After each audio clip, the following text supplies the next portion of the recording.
Can I get a motion to approve the agenda? Watson songs.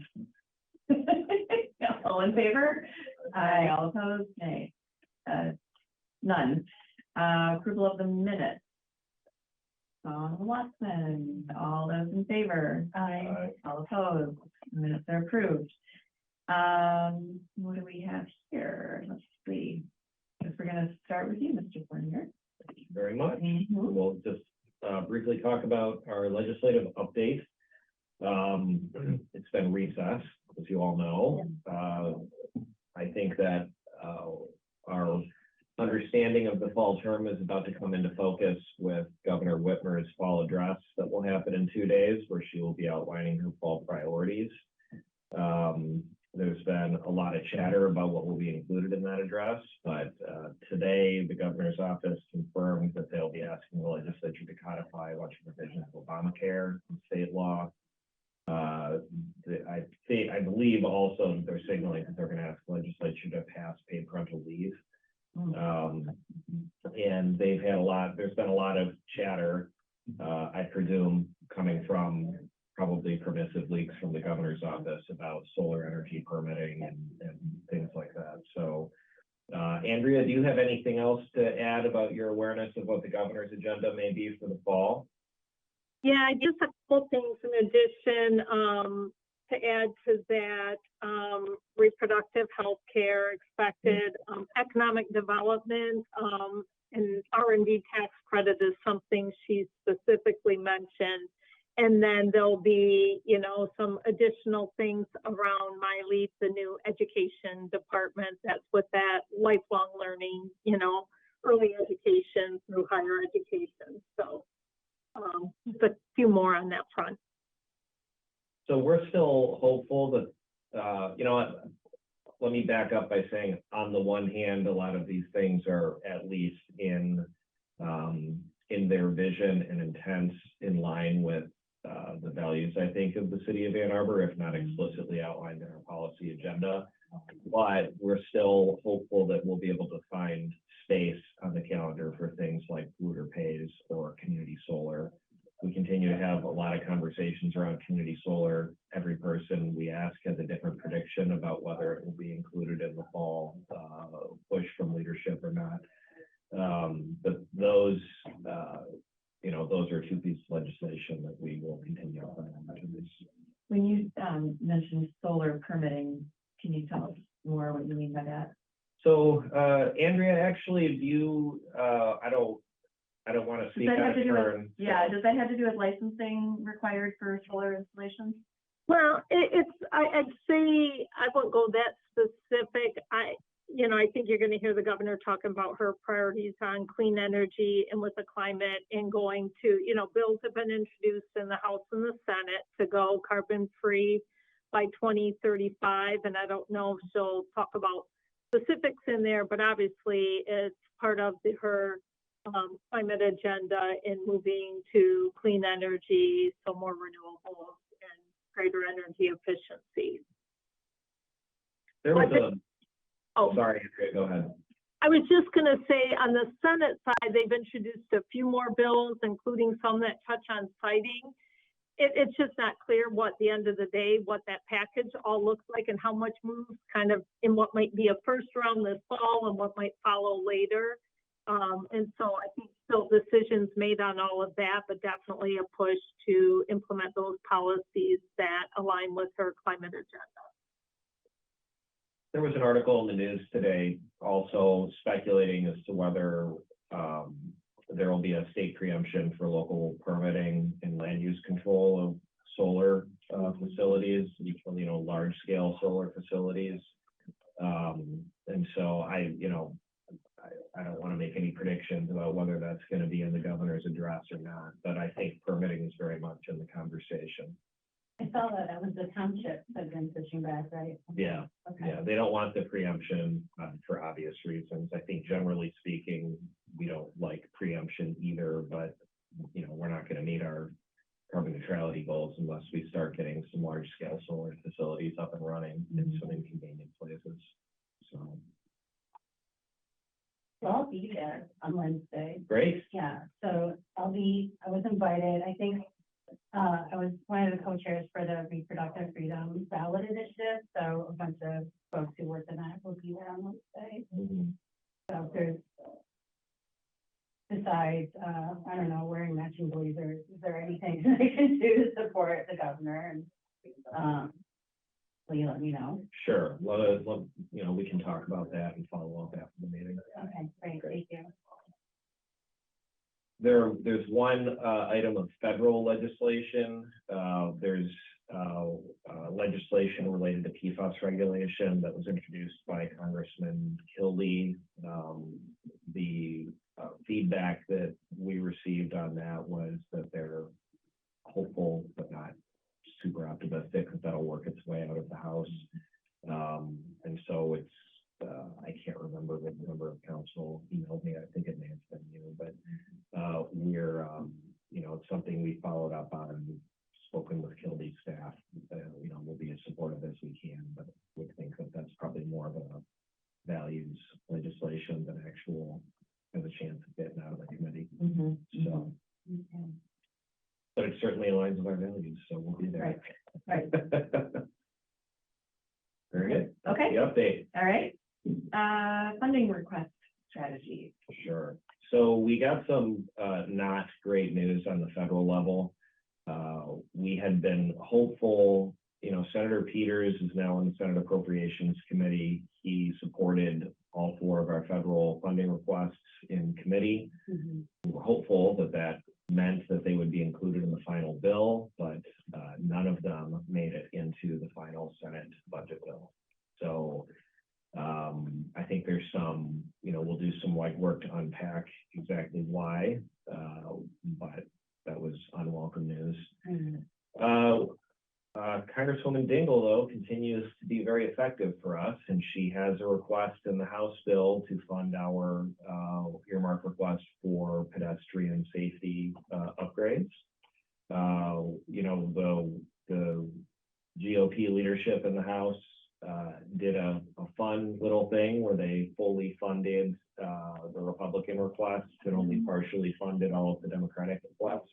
And so we didn't get full funding for that piece, but I think, the strategy for us now is to just push the Senate negotiators to beef that earmark out for us in reconciliation and see what we can do. So we'll be having follow-up conversations with Senator Peters' office, obviously thanking them for their efforts. Something happened there in the appropriations process that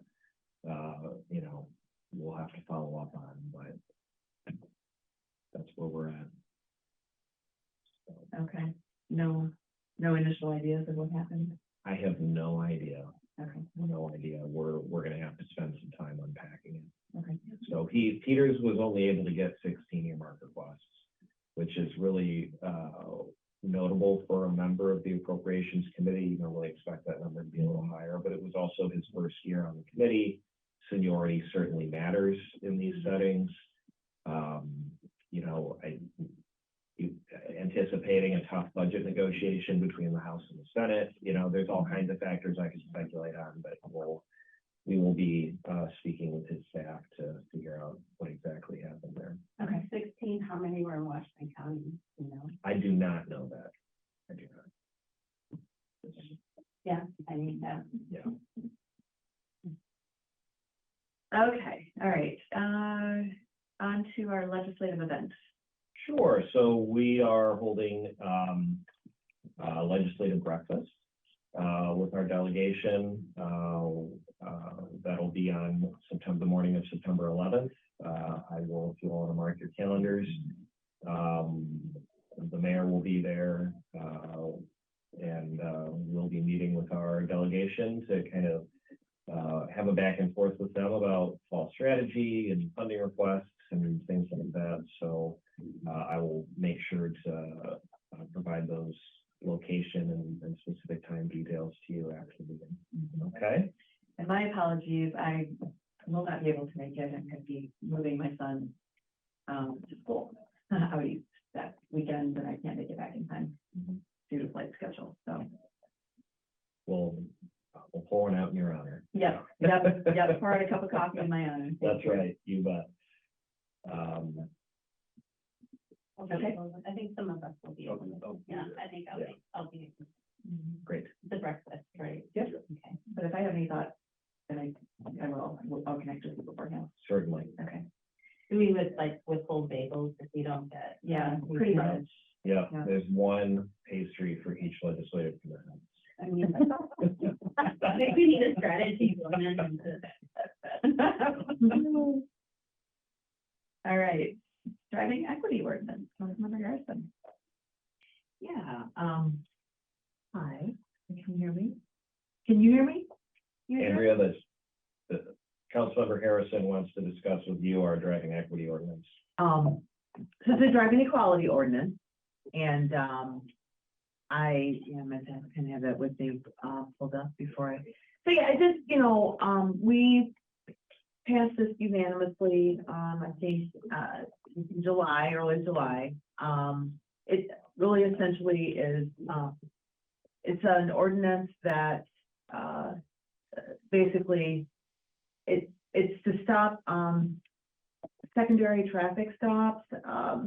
So an example of secondary traffic code would be like stopping somebody, for a cracked windshield or something hanging from the rearview mirror.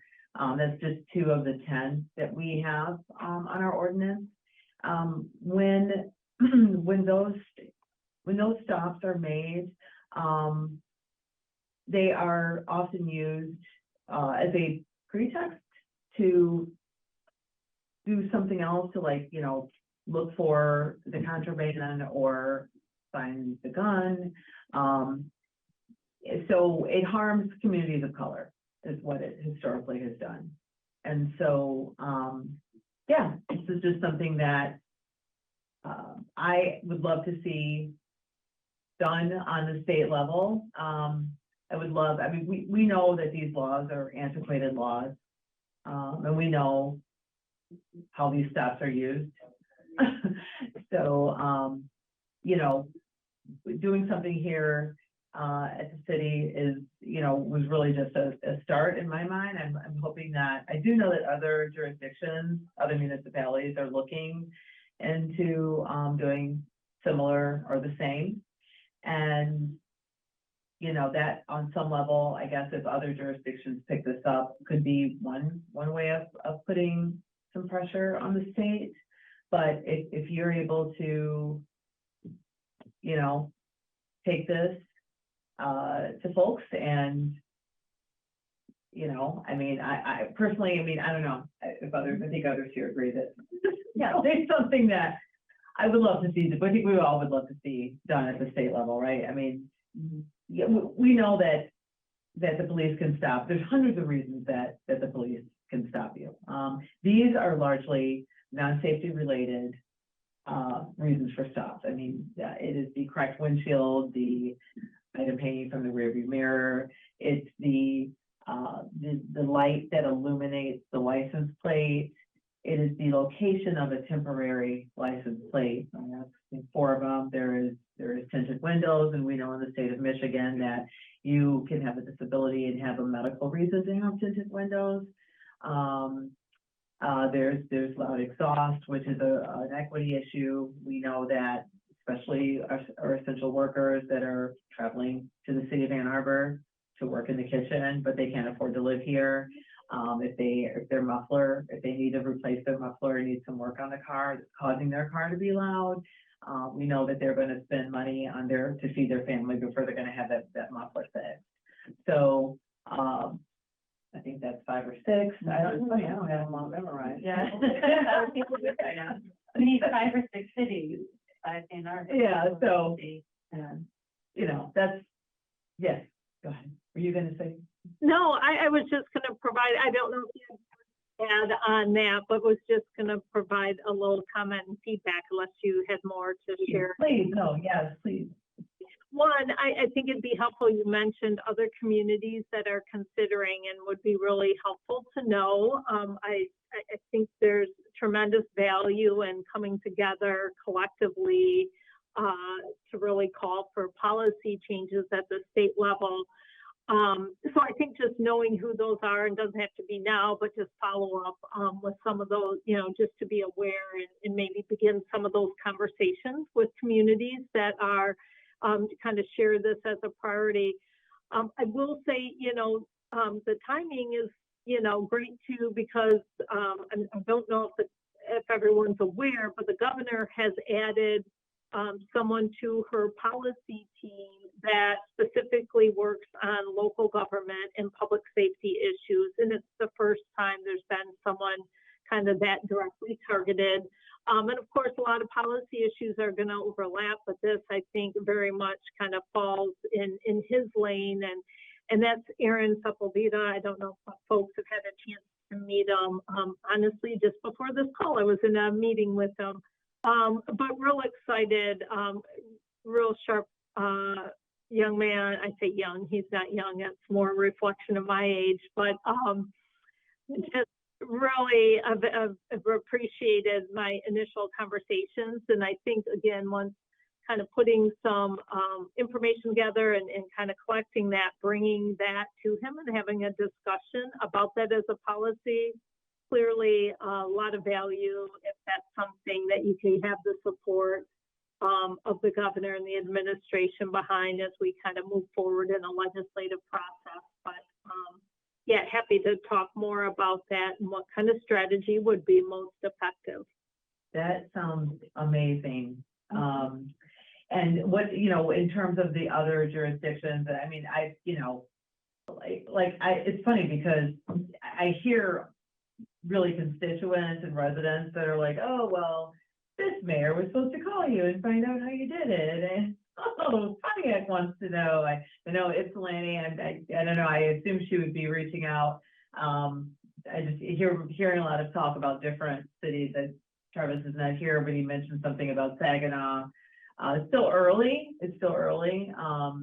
but certainly I could, let you know those that have it kind of inquired. I mean, I haven't really spoken with, I'm waiting for the people to call me, right? I just keep hearing that folks are going to reach out to me.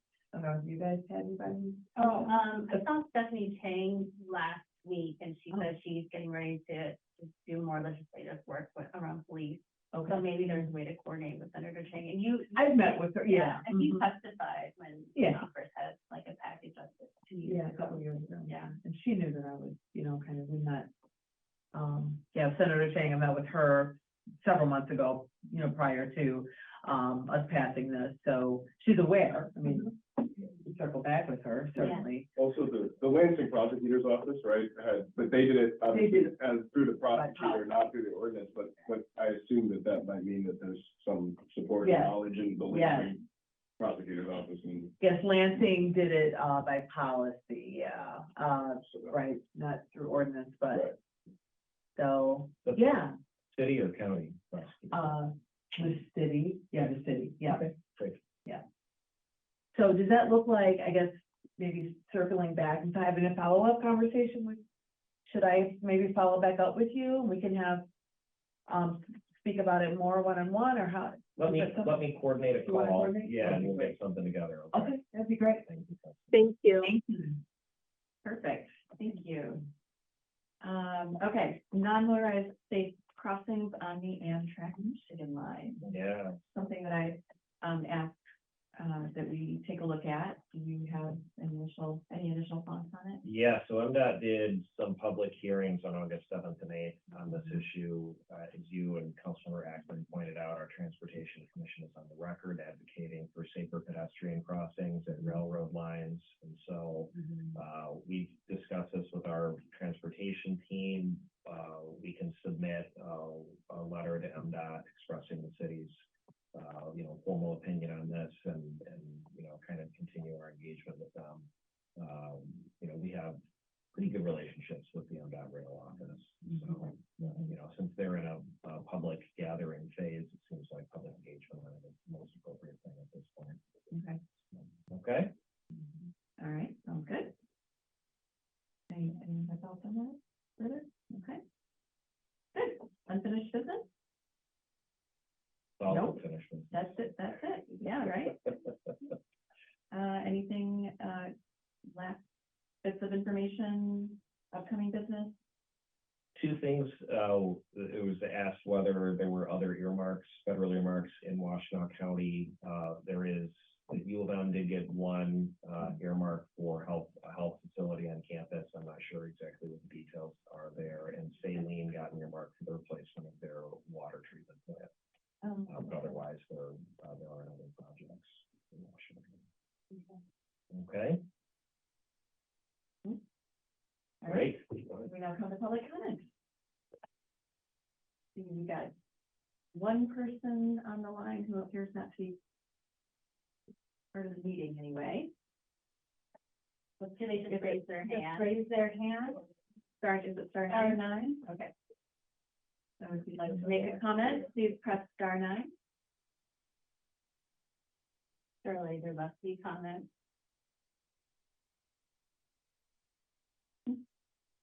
Okay, seeing none, public comment is closed. Have a motion to adjourn. Should we? Second, lots of fun. All those in favor?